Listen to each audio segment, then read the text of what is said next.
90 के दशक की हार्ट थ्रॉब एक्ट्रेस, खूबसूरती ऐसी कि कोई भी देखे तो एक नज़र में ही कायल हो जाए।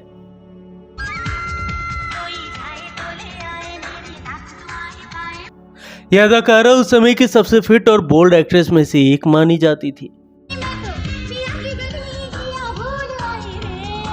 अपनी बोल्ड और कातिलाना अदाओं से किसी भी फिल्म में फिट हो जाती। शायद यही वजह है कि इनके बॉलीवुड इंडस्ट्री से दूर होने के बावजूद फैंस उन्हें भूले नहीं है।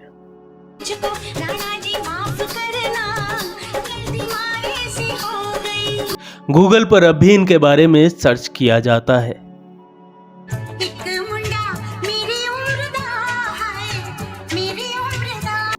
नमस्कार, आप देख रहे हैं की मीडिया और आज हम बात कर रहे हैं भारत से फरार चल रही 90 के दशक की कंट्रोवर्सी क्वीन ममता कुलकर्णी की।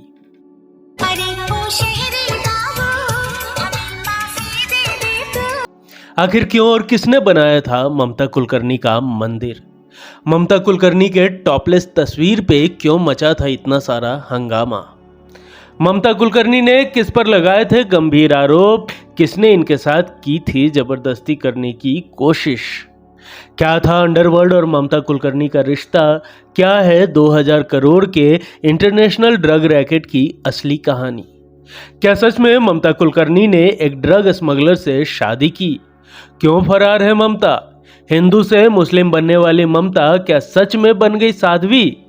जानेंगे और भी बहुत कुछ, लेकिन उससे पहले अगर आपने इस चैनल को सब्सक्राइब नहीं किया है तो प्लीज सब्सक्राइब कर ले।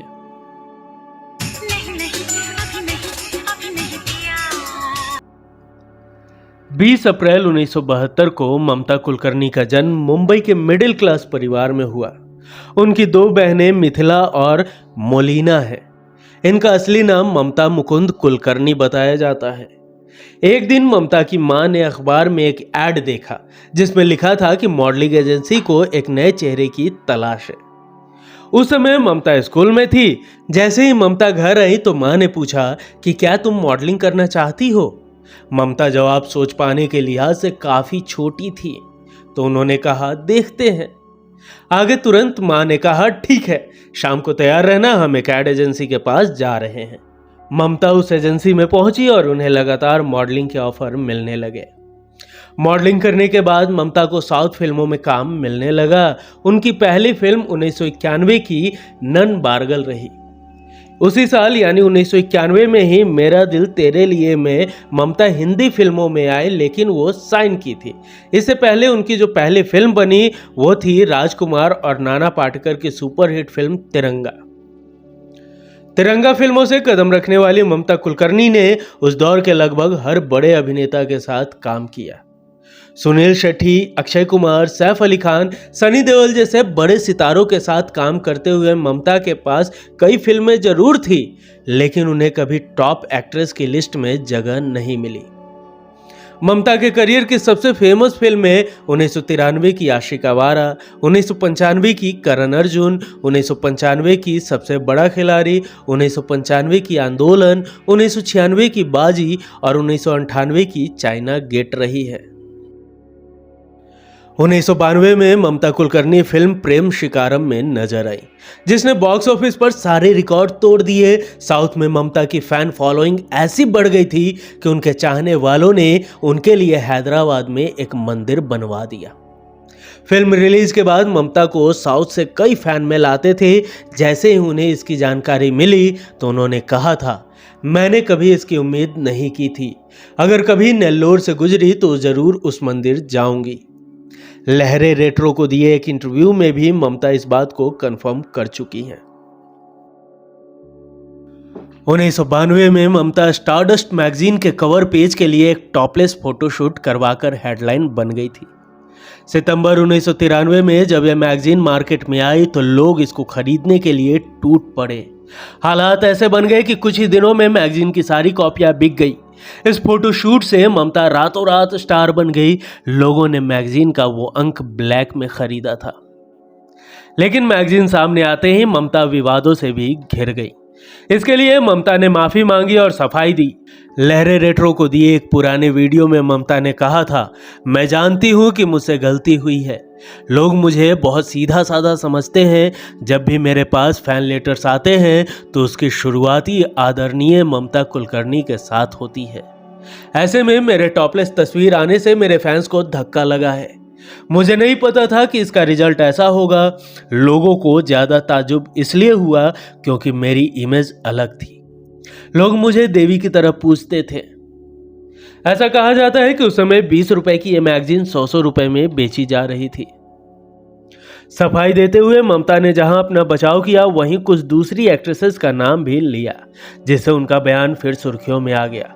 उन्होंने कहा था, पूजा बेदी या कोई दूसरी एक्ट्रेस ऐसा करती तो लोग कहते कि ये कोई नई बात नहीं है, उनका रोज का काम है। लेकिन जब ममता कुलकर्णी ने किया तो लोगों को धक्का लगा। यही अगर भाग्यश्री भी होती तो भी लोगों को उतना ही धक्का लगेगा। फिल्म घातक के लिए मारा रे में ममता ने स्पेशल अपीयरेंस की थी। इस गाने को राजकुमार संतोषी ने डायरेक्ट किया था। जब राजकुमार ने 1999 में चाइना गेट फिल्म बनाने का फैसला किया तो उन्होंने ममता को ही साइन कर लिया। राजकुमार कास्टिंग से खुश नहीं थे और हीरोइन बदलने पर विचार कर रहे थे। जैसे ही राजकुमार ने उन्हें फिल्म से निकाला तो उन्हें लगातार अंडरवर्ल्ड डॉन छोटा राजन के धमकी भरे कॉल आने लगे। छोटा राजन की धमकियां मिलने के बाद राजकुमार ने ममता को ही फिल्म में रखा। फिल्म रिलीज हुई तो बॉक्स ऑफिस पर बुरी तरह फ्लॉप हो गई। इस फिल्म को छम्मा छम्मा गाने के लिए पहचाना गया, जिससे उर्मिला मातोंडकर को काफी पॉपुलैरिटी मिली थी। वहीं ममता लीड हीरोइन होकर भी तारीफें हासिल नहीं कर सकी। फिल्म फ्लॉप होने के बाद ममता कुलकर्णी ने एक इंटरव्यू के दौरान खुलासा किया था कि फिल्म की शूटिंग के दौरान राजकुमार संतोषी ने कॉम्प्रोमाइज करने के लिए कहा था। ममता के इनकार के बाद राजकुमार ने बदला लेने के लिए उनके ज्यादातर सीन फिल्म से हटा दिए। ममता का आरोप यह भी था कि राजकुमार के कहने पर उन्हें कई फिल्मों से निकाल दिया गया है। एक समय में ममता कुलकर्णी और छोटा राजन के अफेयर के किस्से सुर्खियों में थे। दोनों ने ही कभी इस रिश्ते को सार्वजनिक नहीं किया, लेकिन जिस तरह छोटा राजन अपनी धमकियों से ममता को फिल्म में दिलवाया करता था, उससे यह साफ जाहिर था कि दोनों के बीच कुछ तो था। जब जांच एजेंसियों से बचने के लिए छोटा राजन को देश छोड़कर भागना पड़ा तो दोनों में दूरियां बढ़ गईं। छोटा राजन की गैर मौजूदगी में विक्की गोस्वामी ने उनका काम संभाला। ऐसे में ममता और विक्की गोस्वामी का नाम जुड़ने लगा। छोटा राजन के जाने के बाद ममता को फिल्में मिलना लगभग बंद ही हो गया। 2002 की फिल्म कभी हम कभी तुम के बाद ममता कुलकर्णी अचानक फिल्मों से दूर हो गई। शुरुआत में ममता के अंडरवर्ल्ड डॉन छोटा राजन से संबंधों की खबरें थी, लेकिन कुछ समय बाद ही उनका नाम ड्रग तस्करी करने वाले विजय गोस्वामी यानी विक्की के साथ जुड़ गया।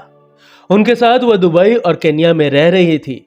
उन्होंने एक चैनल पर कबूला था कि उन्होंने विक्की से शादी नहीं की और वह विक्की से जेल में मिलने गई थी। ममता ने इसी इंटरव्यू में बताया कि उन्होंने सोचा था कि वह कैसे भी उन्हें जेल से बाहर निकाल कर रहेंगी। विक्की जेल से बाहर भी आए, लेकिन ममता भारत नहीं लौट पाई। ऐसा कहा जाता है कि जिस दौरान विक्की जेल में थे, ममता ने अपने आप को ईश्वर भक्ति में डुबो लिया था।